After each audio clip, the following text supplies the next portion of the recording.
I had very little knowledge of lung cancer. When you're a non smoker and you're young and you're healthy, you don't think that it could be something serious as lung cancer. It was scary. I didn't know what my life was going to be.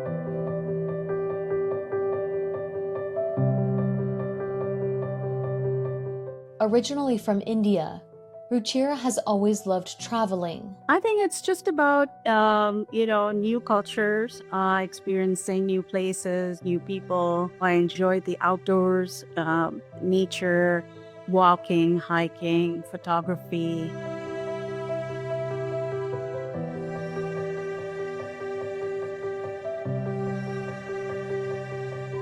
Tonight, the coronavirus surging back as cases across the country climb. Like so many of us, the global pandemic forced Ruchira to hit pause on the things she loved most.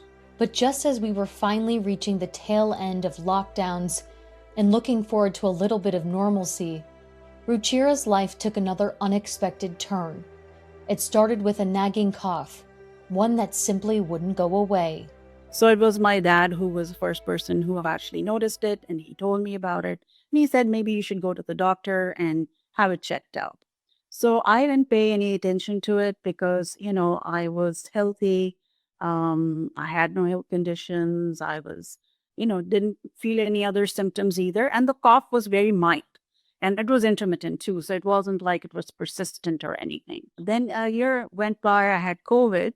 And that's what took me to the doctor. When I told her, she promptly ordered an x ray. The radiologist recommended that I get a CT scan done. In the CT scan, they, found a 3.5 centimeter mass on my left lower lobe. It was shocking. Somehow I was just hoping that, okay, maybe it's a mistake because there was some confusion. Like they were thinking, because I was traveling to India a lot, oh, maybe it could be tuberculosis or it could be something else. It took me 6 months to get my PET scan and then 2 more months to get my bronchoscopy and my biopsy. So in all, it was 8 months. And I think a lot of that time, it just went by because I was hoping that, okay, it wouldn't be lung cancer. It was really shocking. And I think my first reaction was like, oh my gosh, like we need to get, what do I need to do next? It was difficult. And, it's not only just for me, but it's, your family that's also along, on this ride with you. So my dad, actually even started to say that maybe you need to come back to India, and we'll just, get the thing, the ball rolling. Ruchira stayed close to home in Vancouver, British Columbia, to navigate her diagnosis of stage 1 lung cancer. She got a lobectomy to remove the tumor. Her symptoms persisted. I had just gotten my lobectomy done and I was getting out of the hospital. My brother was with me and I was coughing again. And, he jokingly said, this is why we went and got this surgery done in the first place. And here you are, you're coughing again. And, I'm not thinking anything because I'm just getting out of the hospital.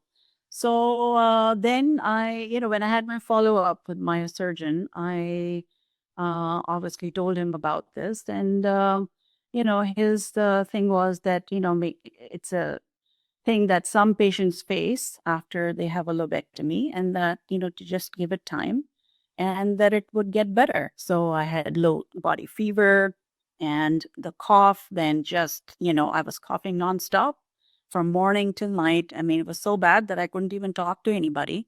And then I had blood in my cough. And I was calling, my surgeon, of course.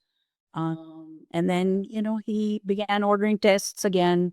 And we did a bronchoscopy again and found out that I had a collapsed left lung and it wouldn't stay inflated.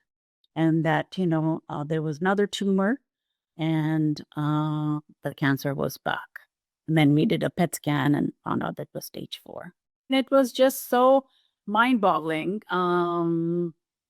that it could come back so soon. And you wonder, like, did it, what happened? I just, had the surgery. My margins were clear. The surgery was successful. So you're not thinking that, this is coming back so soon. And so, yeah, I mean, I just hadn't even begun to digest the shock of my first diagnosis. And then here I was dealing with the second one. Like, you're trying to do your best, you're self advocating, you're on top of things as a patient. And here the disease is progressing from, straight away stage 1 to stage 4. You think you're curable. 1 minute, everything's gone fine. The cancer is out. Next minute, you find out that, oh, it's incurable. So it's a lot to deal with mentally and emotionally. After the lobectomy, Ruchira's surgeon made a crucial decision to order biomarker testing on her tumor. The results? Her cancer was ALK positive, making her a candidate for targeted therapy designed to attack her specific type of cancer. After I got my first diagnosis, I started to read about the disease. I came across a positive group on Facebook, and I was just, learning everything, reading everything that I could on this disease. I'm currently on lorlatinib, and it's amazing. It's been a miracle drug for me. I would say, I had so many symptoms by the time my treatment started, and within a week, they all, went away of taking this drug. And I think in 3 months, I was declared, with no evidence of disease. And it's pretty easy. It's like, I take one pill a day, and it just feels like you're managing some kind of a chronic disease. And there are less side effects than there would be if I would have, had chemotherapy, etc. So yeah, it's extended my life. It's easy to manage. Yes, there are side effects, but they're fewer. When I was going through my cancer year and all these events were happening, it was scary. Like, I didn't know what my life was going to be. In some ways, things have changed, but in many ways, I have been able to get back to the things in my life before. So that's been remarkable, and I feel so grateful and blessed that a targeted therapy drug existed for me. When I got diagnosed, I was like, "Oh my God, is my life over?" And but that's not the truth. It's not always a death sentence. And with, all these advances that are being made in treatment options, people are living a longer life. The life is getting extended, so there's nothing to fear. As Ruchira reflects on the path that brought her here, one thing is clear. The experience hasn't just changed her, it's helped her grow. Cancer does change you. It's one thing. You have to go through the process and experience, and you want to get back to your old life. And in many ways, I don't think you're going to get back. I think it just, the changes are so subtle and they're so deep. I focused on, like, as I'm rebuilding my life after cancer, I started focusing, took some courses on stress management, I spent more time on spirituality, took some courses in breath work. So things that I hadn't done before. This growth has led her outward. Ruchira has become a fierce advocate, dedicating her time to making sure people truly understand what living with lung cancer looks like today. It has taken me some time. Once I found out that I was NED, I just wanted to move on. I didn't want to talk about cancer. I think I was just so mentally and physically exhausted. I had a lot to process. And so that's what I did. And then this year, I think it was around August or so, that I felt like, this is an experience that's happened in my life, and I need to do something about it. And so, I wasn't on social media. I got on social media, started a page on Instagram, and I just started, sharing my story, my experience, what worked for me, what didn't work for me, those kinds of things. And now I'm thinking, that's the least I can do, is to share my story and, educate others. People should also go out and share their stories. So I think recognizing the importance of why,